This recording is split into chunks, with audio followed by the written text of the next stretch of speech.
Boa noite, Verusca! Boa noite. Tudo bem? Tudo jóia. Tudo bem. Olha, esse assunto aqui eu pedi para a minha produção para trazer aqui no nosso programa, porque eu queria muito falar, como a gente fala para a família brasileira, eu queria muito falar algumas palavras que fossem interessantes, já que estamos nos aproximando do final do ano, porque assim, você sabe que muita gente não aguenta nem saber que vai ter festa de fim de ano, começa aquela confusão, aqueles conflitos.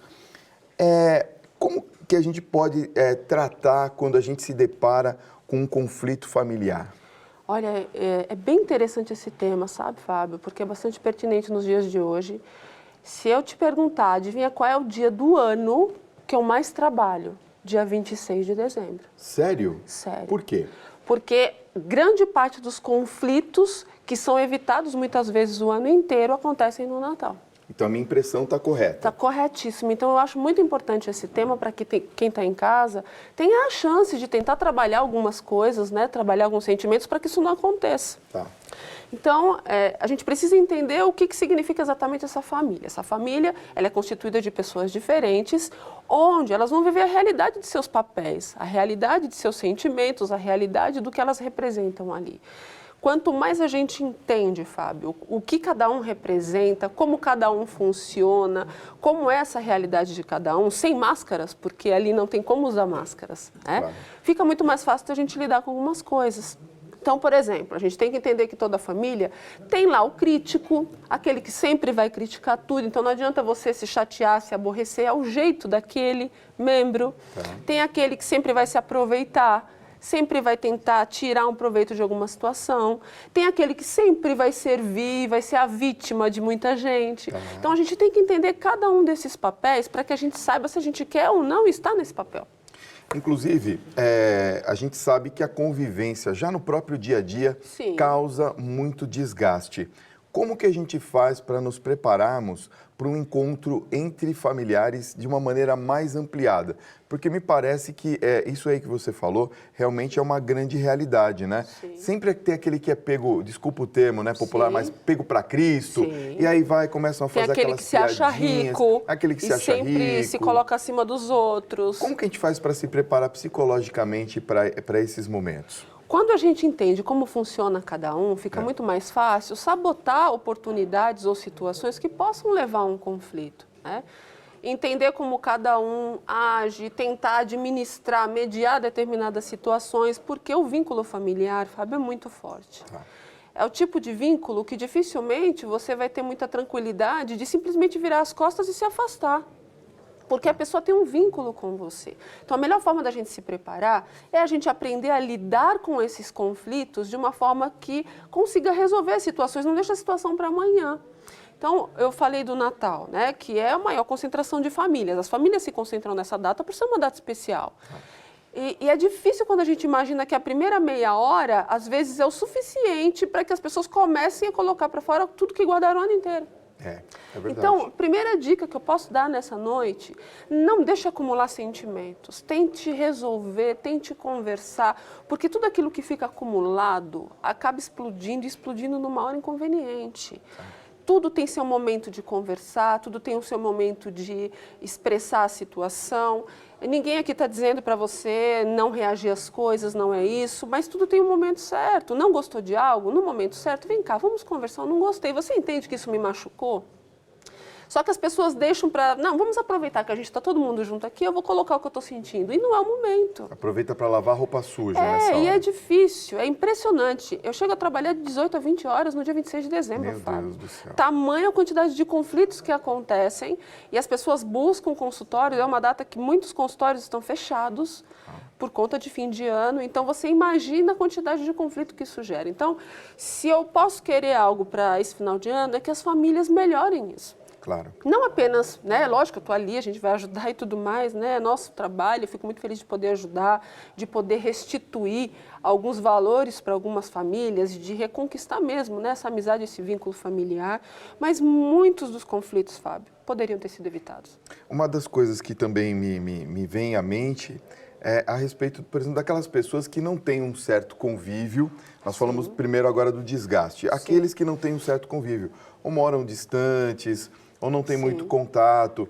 E aí, quando acontece esse momento do encontro, Sim. há também aquela situação em que fala assim, mas o que esse cara está fazendo aqui, né? Sim. Ele não se sente localizado dentro da família, do Sim. grupo familiar, e da mesma maneira, aquelas pessoas que estão naquele momento também não conseguem enxergar aquela pessoa como Sim. parte integrante da família. E acaba o excluindo um pouco da Sim. situação. Isso gera o conflito e Sim. provavelmente esse conflito vai para fora. Sim. Como que a gente faz nesses casos para que a briga não persista depois, inclusive, de quando acaba esses eventos, por exemplo? Olha, hoje nós temos tantos recursos que podem ser utilizados para aproximação, Fábio. Então, uma grande reflexão que cada um tem que fazer é que você não pode perder esse vínculo familiar por conta da distância. Tá. Nós temos telefones, nós temos hoje equipamentos, tablets e etc., que podem se comunicar, temos Skype, enfim, nós temos vários recursos. Não é a quantidade de tempo que a gente fica junto, é a qualidade do vínculo. Tá. O quanto essa distância de estado, às vezes, né, ou de local, distancia o seu coração. O seu coração tem que estar próximo com o coração daquela pessoa. Quantas e quantas situações, às vezes, até são invertidas, né? Por exemplo, pessoas que moram distantes e, às vezes, têm um vínculo mais forte, Fábio, do que quem está convivendo junto dia a dia. Porque souberam construir um vínculo pautado num amor que ele tem dentro do coração, que faz com que a qualidade desse contato e desse vínculo seja ótima. E, às vezes, quem está vivendo ali do lado, todos os dias, não entende o que o outro sente, não consegue perceber a dor do outro, não consegue sentir o outro. É muito importante que a gente desenvolva habilidades de percepção, de conversa, para a gente poder realmente ter essa qualidade. E a distância, ela não tira essa qualidade quando a gente utiliza os nossos meios de comunicação para sentir o coração. O tom de voz, porque sua voz está triste hoje, o que está acontecendo?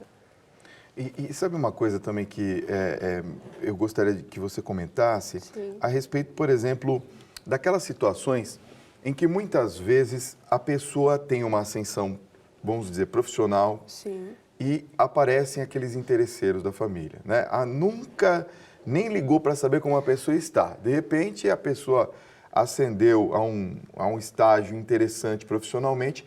Escuta, mas por que né, não olha para mim? Aí começa com o grau de interesse. Como que a gente faz para se livrar, no bom sentido, dessas pessoas e poder sair sem gerar um conflito dessa situação de interesse?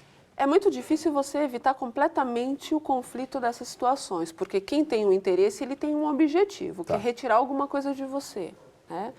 E quando essa pessoa não tem essa coisa, seja ela o que for, essa pessoa não vai ficar feliz.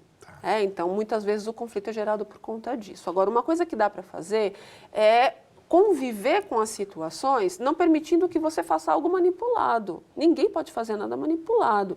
Não é porque a pessoa teve uma certa ascensão que obrigatoriamente ela tem que servir se ela não quer fazer isso. A gente tem que saber entender a nossa vontade, o nosso desejo, a nossa escolha. Se essa pessoa ela não tem um vínculo e de repente ela quer um vínculo repentino, construa um vínculo, porém não permita que ela seja alimentada de vantagens que não seriam interessantes por conta exatamente dessa ampliação profissional. O que a gente precisa fazer é aprender a lidar com as diferenças, aprender a lidar com todas as pessoas, porém saber escolher quando a gente investe ou não, quando a gente pode fazer algo por outro ou não. E essa escolha, Fábio, tem que ser do coração, a gente tem que decidir. E a gente não pode também permitir que esse tipo de relação Sim. se transforme numa ferramenta de chantagem, que muitas vezes acontece, com né? certeza. Sempre tem nas famílias, Fábio, aquele que se aproveita da situação, não de um apenas que está em ascensão, mas de vários. Então, a gente não pode utilizar, porque eu também vou me afastar. Tem muitas situações que fazem isso, né? Eu também não vou deixar o meu filho conviver, ou eu não vou deixar que você conviva com não sei quem da família. Sempre tem, às vezes, esse tipo de conflito. O que a gente tem que fazer é não permitir que essa chantagem te manipule. Tá.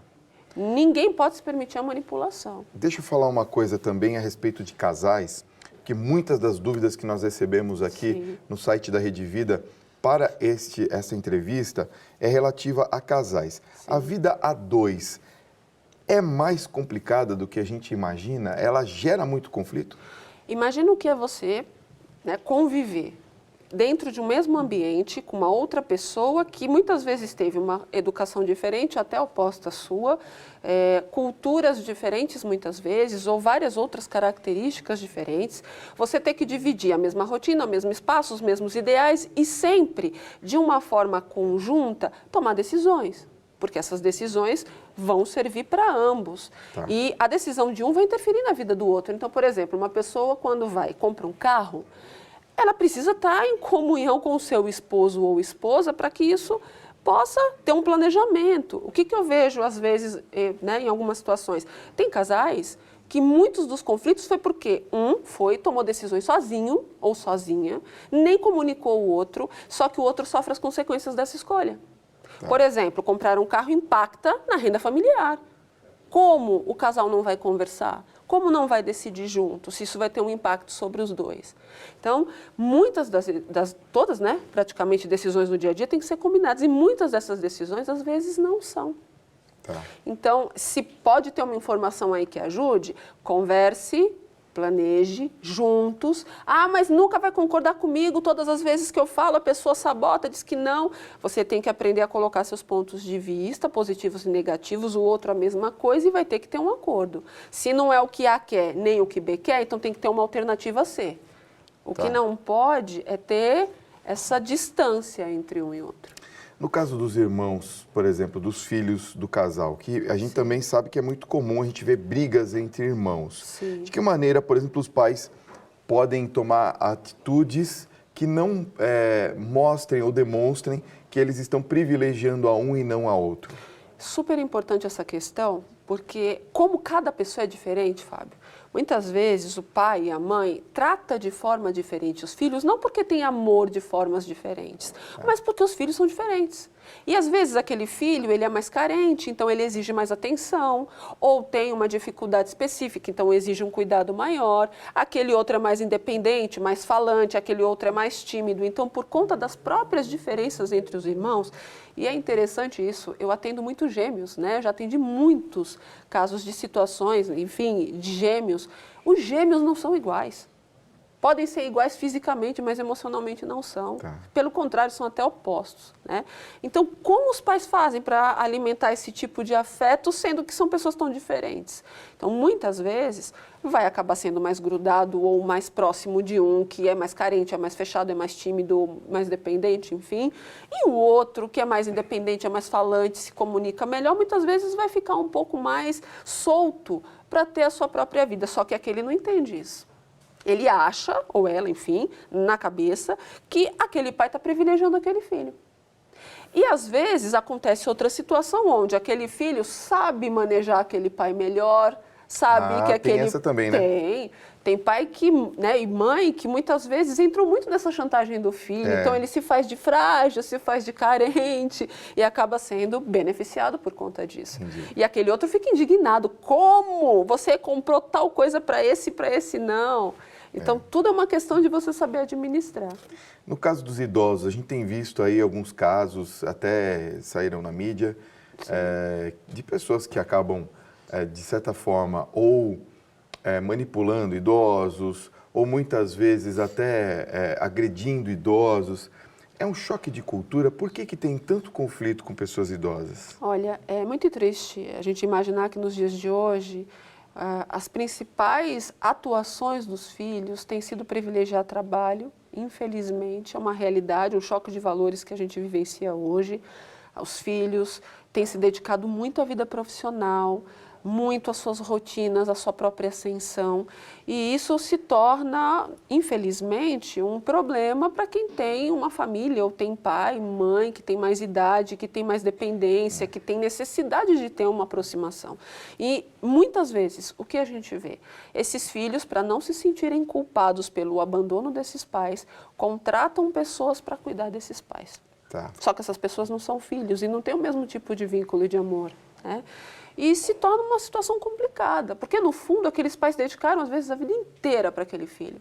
O que ele quer? Aquele carinho do filho, nos momentos às vezes até final, assim, finais de vida. Então, aquele idoso só queria estar um pouco com esse filho, que às vezes está viajando, às vezes está, né, fora e trabalha o dia inteiro e muitas vezes não tem tempo de visitar, então aquele idoso fica abandonado. a gente precisa realmente rever valores. Né? Por que aquele pai e aquela mãe pôde dedicar tanto tempo e abrir mão de tantas coisas e aquele filho não pode ter um momento de qualidade com esse pai, com essa mãe? Até para aproveitar toda a Sim. experiência e Sim. trazer para si essa experiência Sim. e fazer com que ela também siga à frente, né? Sim, eu acho muito triste, Fábio, quando a gente vê que esses filhos às vezes não têm esse tempo de atenção, mas quando morre no outro dia está disputando a herança. É verdade. Aí tem tempo. É verdade. Né? Então é uma verdade. reflexão para cada um fazer. Será que aquele dinheiro é mais importante do que o amor que você tem a seu pai e sua mãe? Dinheiro ou bens ou qualquer outra Sim. coisa, né? Quer O dizer, que é muito mais mais importante? importante. Verusca, obrigado pela sua presença, É sempre viu? um Queria que você prazer estar deixasse seus aqui. contatos aqui. Claro, olha, quem quiser fazer perguntas, o meu WhatsApp é 982490073 e eu tenho muitos vídeos, Fábio, no YouTube. Eu É tenho só visto. entrar lá, Doutora Verusca, você encontra vídeos, estou falando de momentos afetivos, relacionamentos. E o último vídeo que eu coloquei fala sobre pessoas infelizes. Tá, Como a gente pode evitar entrar nesse circuito tão negativo, né? tá certo. Obrigado, viu, pela sua presença. Eu que agradeço, Fábio.